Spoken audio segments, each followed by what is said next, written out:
I got your wig, ho. Ha ha. You're mad. Miss Wig. I got your wig, ho. I got your wig, ho. Miss Wigiana. I got your wig, ho. You know, we're venturing into some new venues and new cities that we've never gone into. St. Louis, Pittsburgh, New York. But then going back to Chicago and Atlanta. Like, we have our openers, kind of have some ideas for Atlanta, got some ideas for Nashville. We got to think about somebody for Chicago. So I have an idea of somebody I think you should maybe consider. What do you think about having Drew be a special guest? No matter what they may say, I'm gonna be right here. I'm gonna love me all the way. Why do you look giving me a little hesitation? I just don't. I would hate to think you've been out here playing games with my heart. And if that's not the case, then tell me, why would you throw it away? I mean, this laptop. What? I don't feel like I need to do anything more musically with her. Okay. I sold out Chicago. Fair. So I don't need, I'm just saying, I don't need Drew or anyone of note to bring butts to the seats. Yeah. Sorry. I'm tired.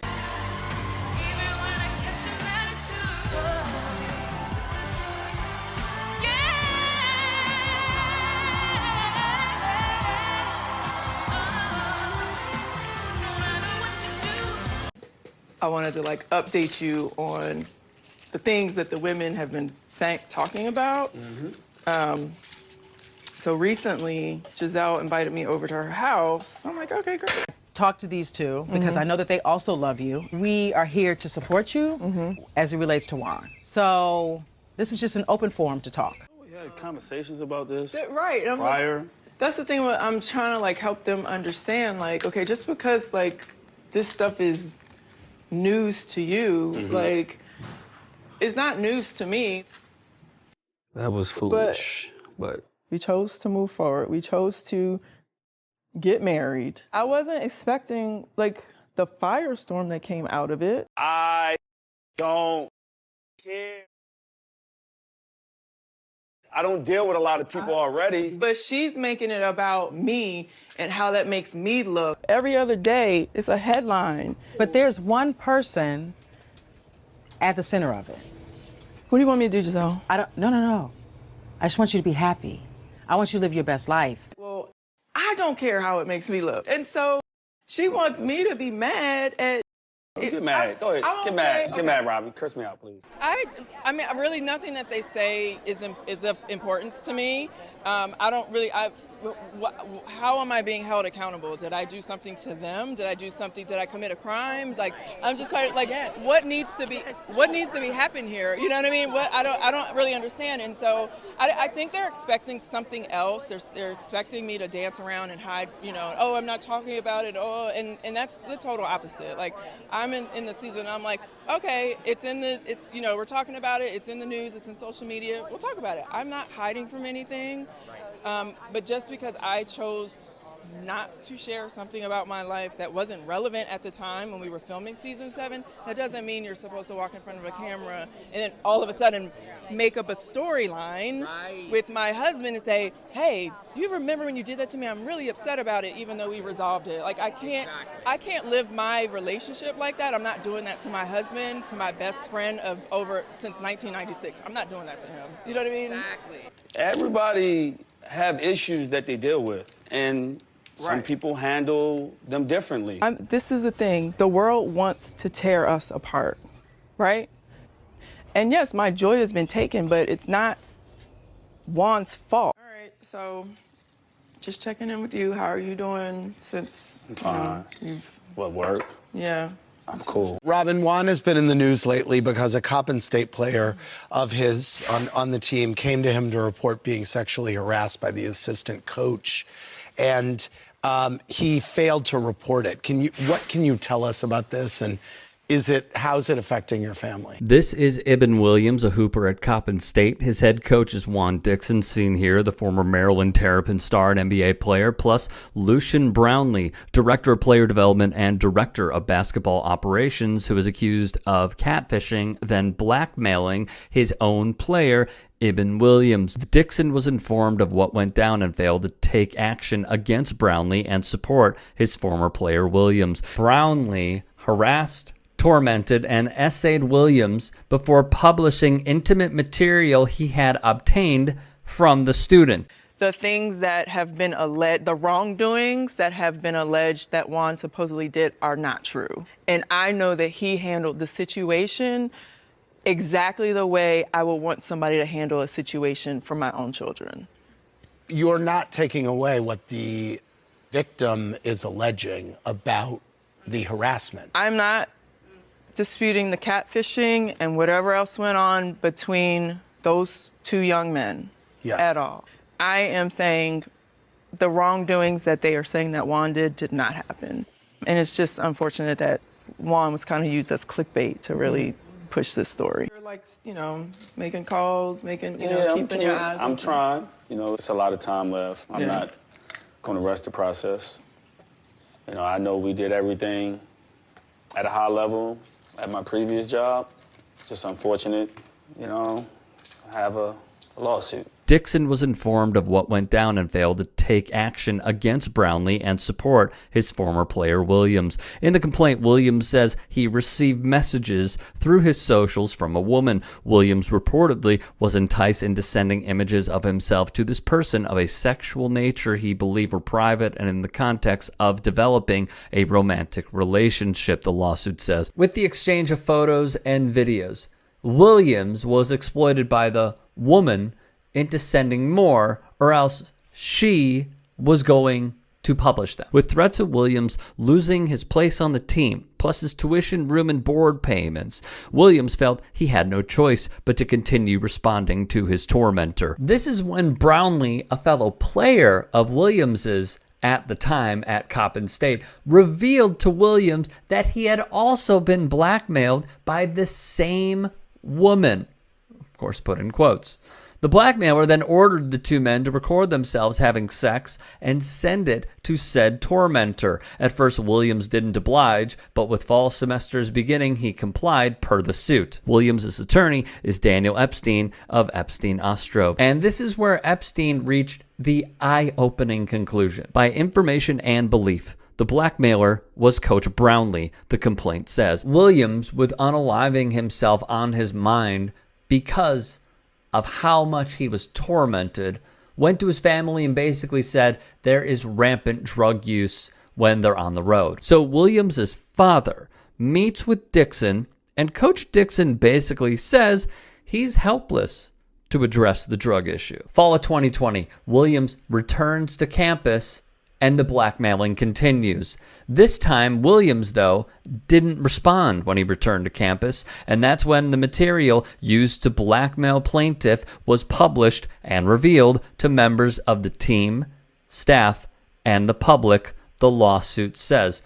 Per Epstein, those messages, because Williams didn't respond, apparently, were then blasted out to the masses through Instagram. That's when head coach Juan Dixon, even with all this being made public and Williams not being in the best frame of mind, Dixon demanded Williams attend practice. The complaint would then state Dixon admitted that Brownlee was mentally ill or otherwise emotionally imbalanced, and that his history was known to the coach and the athletic director plus the school. Thus, head coach Dixon was also named in the complaint for allegedly failing to support Williams by taking appropriate action upon learning of Brownlee's actions. In addition, Coppin State University was also named after officials retaliated against Williams by reportedly withholding his financial aid and housing, allegedly blaming the athlete for the negative media coverage in connection with the incident, which stemmed from Williams asking for for an investigation in which, according to the suit, a lawyer for the university further traumatized Williams with questions about his sexual past and orientation. It's cringeworthy, the questions that he was asked. Epstein would go on to say. For Coppin State, they would violate their own set of rules and code of conduct. The complaint stated the school, whose policy on sexual misconduct prohibits R-word, sodomy, quid pro quo, stalking, sexual exploitation, coercion, and retaliation, took no action to remedy the situation. Here are my closing thoughts. Per the Grio, Juan Dixon admitted that Lushan Brownlee was mentally unstable.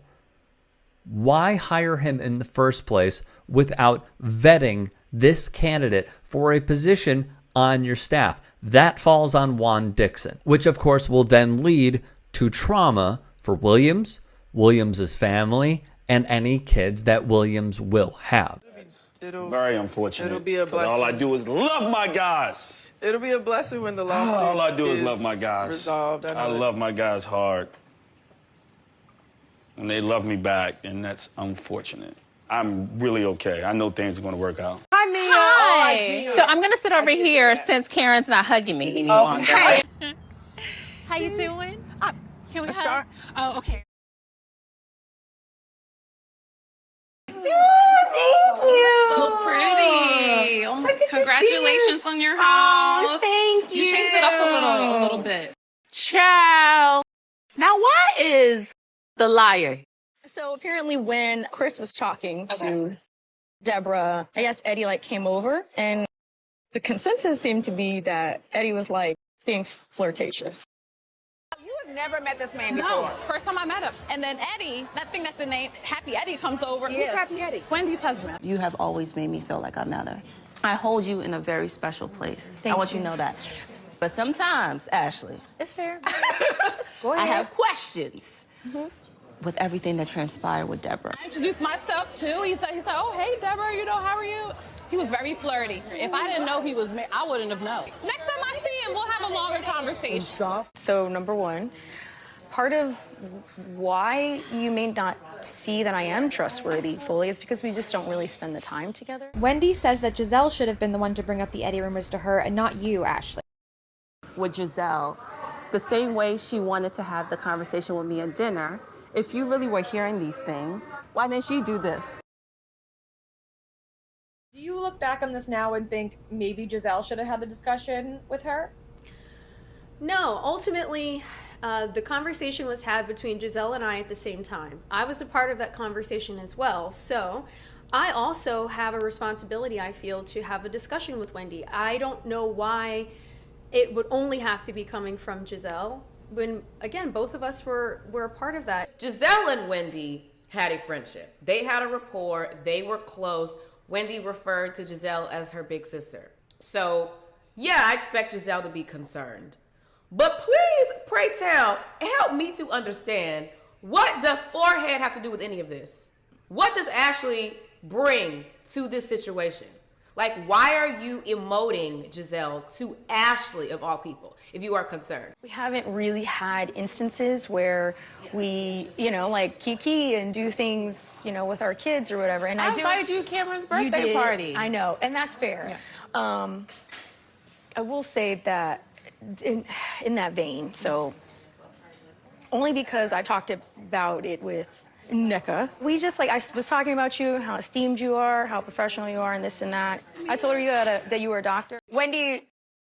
Dr. Wendy. Wendy and I are friends. Wait, so Dr. Wendy, is this medical doctor? No, okay. It's a PhD. Okay, so Doctor of Philosophy. I thought it was a little, I was like, okay, I didn't know that was No, I'm a doctor of philosophy. I respect it. What only less than 1% of the world has. I respect it immensely. Hi, I'm Wendy Osefo. I am a visiting assistant professor at the School of Education. Is an education professor at Johns Hopkins University, and she's a doctor. So Dr. Wendy, we are going to start with you. Wendy Osefo is the definition of an accomplished woman, a professor, political analyst, and entrepreneur. She made headlines for earning her PhD in public affairs and community development from Rutgers University, the first black woman to do it in the university's history. You are a lawyer. Your I husband's am. a doctor, right? Yes. So do you practice law? I do practice. I'm in-house counsel for a prominent fintech company. And then I guess like there was this article about you or something being like OSU or something. The families that give up their children are considered OSU. Okay. And it's literally been abolished, you know? It's been abolished. Osu is something from like ancient gods in Nigeria. My family is not that. Okay. Right? And it basically is people who are considered outcasts. So the fact that you came to Cameron's Sippancy, if you're an Osu. The Gays. Yeah, the Gays. Gays. Yes. Yeah, I remember. If you're an Osu, no one would come to your events. I see. No one would be around you. It's like forbidding. So yes, it is a bad thing, but that's not my name. Robiana, Tapiana, Strapiana, Dykiana, Robiana, Miss Dyke, the Dykiana. I really want to support you as a friend during this time. I know it's very hard. No, listen, this is the thing about me. I'm not running from anything. I'm not like, oh my God, don't talk about me. I can't believe you talked about that. I'm not doing none of that. I wish Ashley was here, but Giselle, Ashley, and Charisse, we had a nice little get together. Let me just explain some things. Okay. Ashley, Brianna has worked on Juan's staff for 3 years. So that relationship is not new to me. Now, the laundromat story was a straight lie, and that's the thing that is really unfortunate, that people are out here putting out blatant lies. And I was thinking about some of the things that were said. You know, Giselle, you were very adamant on Juan can't be around his coworker. Although Juan was not smart in communicating with the female in Canada, he's not dumb enough to be anywhere in public being affectionate and physical with another woman. So for me, the two incidents you say are two distinct things. So I think that the thing that happened with the girl from Canada is a different situation than the coach. As far as with Coach Bree, I think it's more so the sensitivity of the optics. And if I were Juan, I would probably operate a little bit more cognizant or aware of what's happening just for a minute, and you know? Literally, I told him, I'm like, he's telling me, oh, I'm going to nail salon, Bree's going to come out and say hi. I'm like, Juan, the block is hot. And he's like, everybody have issues that they deal with, and some people handle them differently. I don't deal with a lot of people already. But she's making it about me and how that makes me look. And I'm like, well, I don't care how it makes me look. Thank you for the update. Have we handled all of that? Because I said to Karen that she owes you an apology. Yeah. And I said to Giselle, you owe me an apology. So that's why I say to you, are you going to apologize to Robin? For what, though? Have a seat, Miss Robin. We're going to sit by each other? Okay. I mean... All right, look, first of all... Get your breath on the food. Well, you and I have been not the closest of friends in this circle for years. Yeah. But last year, it went extremely left. You took my friends in this circle and you told them to look out, be careful, she's fake. I'm not fake. And what is fake is this wedding. What I care about is how Robin Dixon and Karen Huger decide to move on. To set boundaries, I think that, for me, I won't repeat rumors about you. I will only repeat facts about you.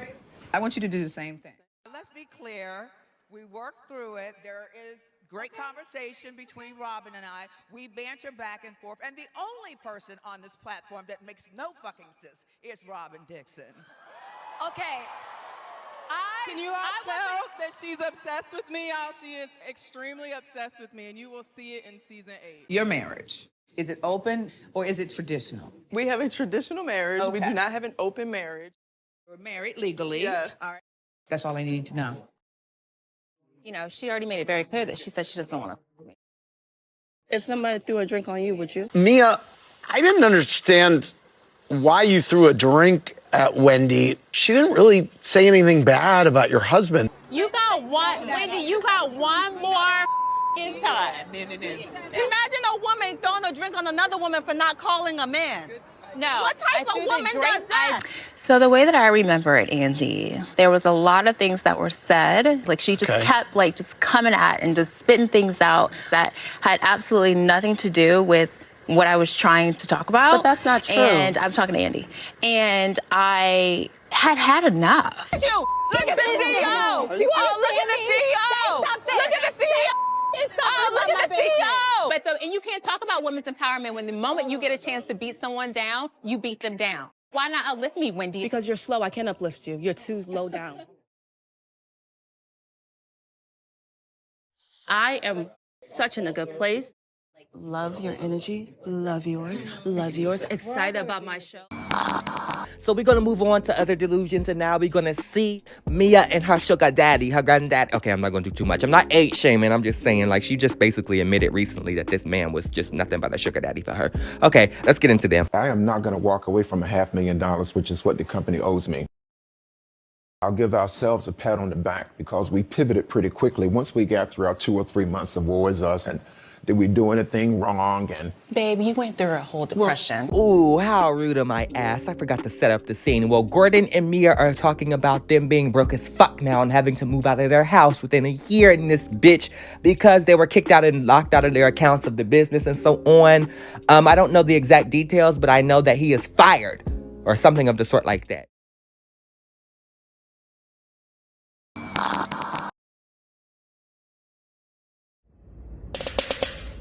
Ew. Like JK, but like maybe not. But thank you for watching. But you hating ass bitches always have something to say. Hating ass bitch, but you're still watching my vids. What?